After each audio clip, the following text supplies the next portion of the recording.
ఈరోజు 5 minutes lunch box recipes. ఇది first recipe అండి. దీన్ని పెసరపప్పు అన్నం లేదా పులగన్నం అని కూడా అంటారు. ఎలా చేసుకోవాలో ఇప్పుడు చూసేద్దాం. దానికోసం నేనైతే కరివేపాకు, ఎండుమిర్చి, తాలింపు దినుసులు, జీలకర్ర, మిరియాలు, అలాగే 1 కప్పు పెసరపప్పు తీసుకున్నాను. అదే కప్పుతో 1 కప్పు బియ్యం అయితే తీసుకోవాలి, సేమ్ క్వాంటిటీలో. మిరియాలు పౌడర్ అయినా వేసుకోవచ్చు. ఇప్పుడు ప్రాసెస్ అయితే చూద్దాం. ఇప్పుడు ఒక బాండీలోకి తీసుకున్న పెసరపప్పును అయితే వేసుకుంటాను. ఆయిల్ ఎలాంటివి వేయకూడదండి, జస్ట్ నార్మల్వే ఫ్రై చేసుకోవాలి. ఇలా పెసరపప్పును అయితే ఫ్రై చేసుకుంటున్నాను. మీరు కావాలంటే పొట్టు పెసరపప్పునైనా తీసుకోవచ్చు. పప్పు అనేది కొంచెం కలరు మారి స్మెల్ అనేది కమ్మగా ఉంటుంది కదా, అలా వచ్చే వరకు అయితే ఫ్రై చేసుకోవాలి. అప్పుడు దాంట్లో ఉన్న టేస్ట్ ఇంకా ఎక్కువ అవుతుంది. ఇప్పుడు పెసరపప్పు అయితే స్మెల్ వస్తుంది, అలాగే కలర్ అనేది చేంజ్ అయింది కదా. ఇప్పుడు స్టవ్ అనేది ఆఫ్ చేసేసుకుంటున్నాను. ఇప్పుడు ఆ బాండీని అయితే కిందకి దించేసుకొని రైస్ కూడా యాడ్ చేసుకొని ఇలా వాటర్ అనేవి వేసేసుకొని కడుక్కుంటాను. పప్పులో కానీ రైస్లో కానీ బెస్ట్ ఉంటుంది కదా, అది పోతుంది ఇలా కడుక్కోవడం వల్ల.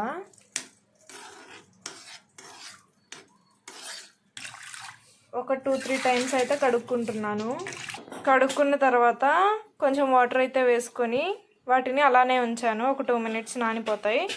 ఈలోపు నేను ప్రెషర్ కుక్కర్లోకి అయితే ఆయిల్ వేసుకున్నాను. మీరు కావాలంటే నార్మల్ కుక్కర్ అయినా వాడచ్చు, అంటే రైస్ కుక్కర్ అయినా వాడచ్చు.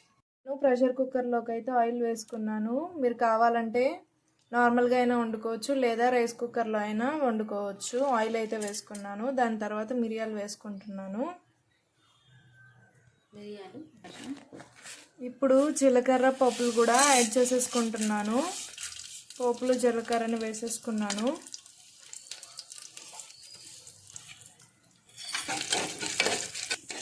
పిల్లలకి లంచ్ బాక్స్ పెట్టాలి అనుకున్న వాళ్ళు నెయ్యితో కూడా చేసుకోవచ్చు, అంటే కొంచెం హెల్తీ కదా.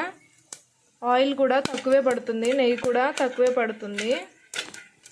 ఇప్పుడు ఎండుమిర్చిని అయితే యాడ్ చేసుకున్నాను. కరివేపాకుని కూడా వేసేసుకోవాలి. ఇలా మిరియాల పొడి అయినా వేసుకోవచ్చు. కొంచెం మిరియాలు వేసుకున్నాను కదా, ఇంకా కొంచెం మిరియాల పొడి అయితే యాడ్ చేసుకుంటున్నాను. ఇక్కడ నేను ఇంగువనైతే కొంచెం వేసుకుంటున్నాను, జీడి ఇంగువ. మీరు కావాలంటే దీన్ని స్కిప్ చేసేసుకోవచ్చు. ఇక్కడ నేను కొంచెం నెయ్యినైతే యాడ్ చేసుకుంటున్నాను. దీనివల్ల ఫ్లేవరు టేస్ట్ అనేది వస్తుంది. ఇప్పుడు వాటర్ అయితే యాడ్ చేసుకుంటున్నాను. ఇప్పుడు వాటర్ని అయితే యాడ్ చేసుకున్నాను. కొంచెం సాల్ట్ అయితే యాడ్ చేసుకుంటున్నాను. కొంచెం ఈ వాటర్ అయితే మరగాలి. చూసారు కదా, వాటర్ అనేవి అయితే మసులుతున్నాయి. ఇప్పుడు ఈ స్టేట్లో ఉప్పు అయితే చూసుకొని తక్కువైతే యాడ్ చేసుకోండి. తర్వాత నేను ముందుగా నానబెట్టుకున్న పెసరపప్పు రైస్ని అయితే యాడ్ చేసేసుకుంటున్నాను. 1 కప్పు పెసరపప్పు 1 కప్పు రైస్కి అయితే 5 కప్పులు వాటర్ని తీసుకున్నాను.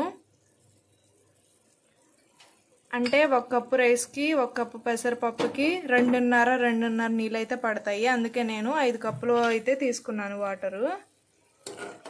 ఇప్పుడు కొంచెం ఇలా తిప్పేసుకొని కుక్కర్ మూత అయితే పెట్టేసుకోవాలి. పెట్టేసుకొని ఒక 5 విజిల్స్ వచ్చే వరకు వెయిట్ చేయాలి. ఈలోపు మీరే పనైనా చేసేసుకోవచ్చు. 5 విజిల్స్ వచ్చాక ఆపేసుకోవాలి. 5 విజిల్స్ వచ్చాక కుక్కర్ మూతను అయితే తీసుకుంటున్నాను. చూసారు కదా, రైసు పప్పు అనేది ఎంత బాగా కుక్ అయిందో. దీన్ని లంచ్ బాక్స్లోకి ఇలానే పెట్టేసుకోవచ్చు, లేదా దీని కాంబినేషన్ పచ్చళ్ళైనా వేసుకోవచ్చు. కర్రీస్తో కూడా తింటారు.